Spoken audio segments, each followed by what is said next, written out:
In the course of the universe's history, time is mostly irrelevant. Stars are born, they live, and they die. Billions of years go by in vast amounts of space unnoticed. Einstein showed us that time really only matters when there is someone there to be affected by it. In this list, we will take a look at events or inventions for which the basic science can be measured to less than 1 second. 5. Hiroshima and Nagasaki bombings. The 2 atomic bombs dropped in Japan in 1945, Little Boy on Hiroshima and Fat Man on Nagasaki, immediately altered the course of World War II. The bombs caused devastating damage that would last for decades. Little Boy was a uranium-fueled bomb that exploded with about 13 kilotons of force. Fat Man was powered by plutonium and yielded 21 kilotons of force. When one free neutron collides with the nucleus of an atom of radioactive material, it knocks 2 or 3 more neutrons free.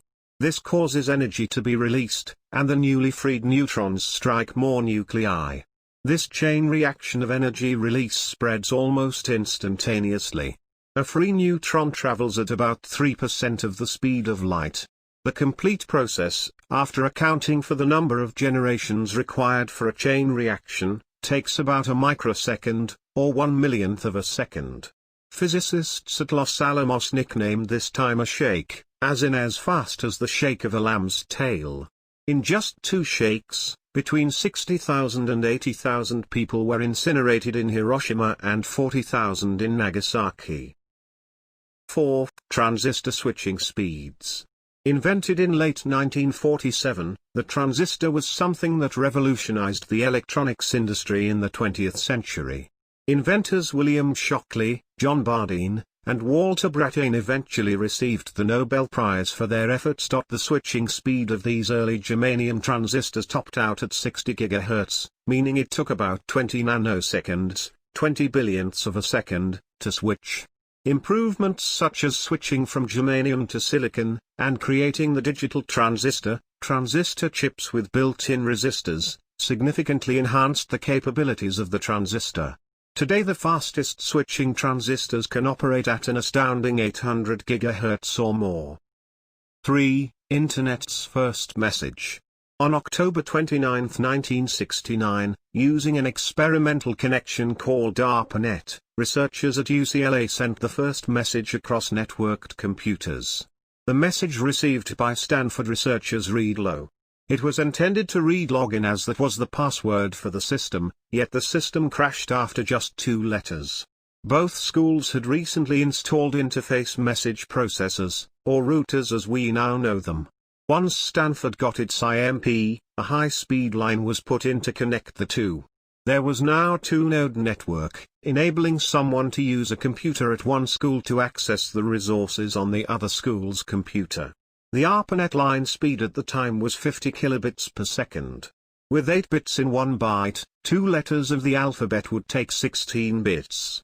After a bit of math, we get something in the neighborhood of a few 10,000ths of a second in transmission time. It is no wonder that we get so angry today when it takes even seconds to load a page on the internet. They set the bar high back in 1969. 2. Search engine results.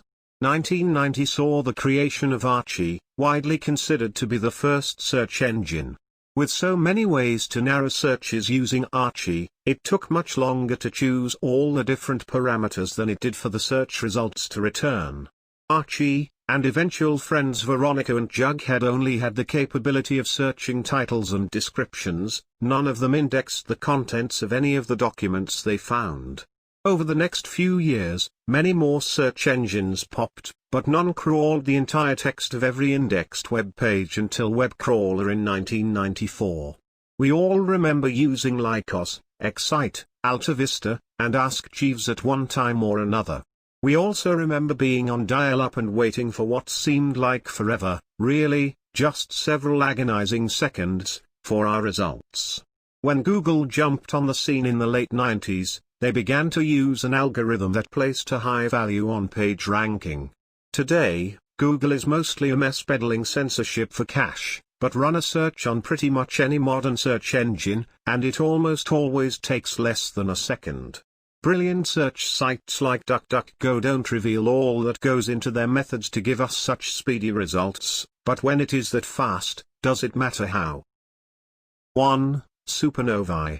There is evidence that supernovae throughout the universe are ultimately responsible for seeding the galaxies, solar systems, and our little blue sphere. Scientists measured the remnants of the 1680 explosion of Cassiopeia that included calcium, sulfur, silicon, iron, and, most plentiful of all, oxygen. In smaller amounts they found phosphorus, carbon, nitrogen, and hydrogen. All the things essential for creating DNA were present.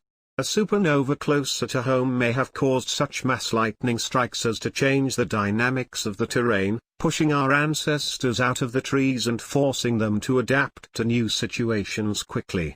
The most common type of supernova is core collapse. When a star about 10 to 50 times the mass of our Sun reaches the end, the hydrogen runs out and it starts burning off its helium.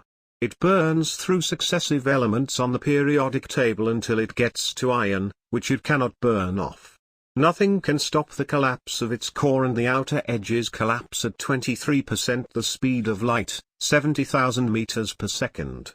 A quarter of a second later, remaining material bounces off the iron core, creating the initial phase of the shockwave. In the past 1,000 years, humans have been able to look to the sky and bear witness to 3 different supernovae. We have already come down out of the trees. If the next one we see is close enough to us, everyone better learn how to swim.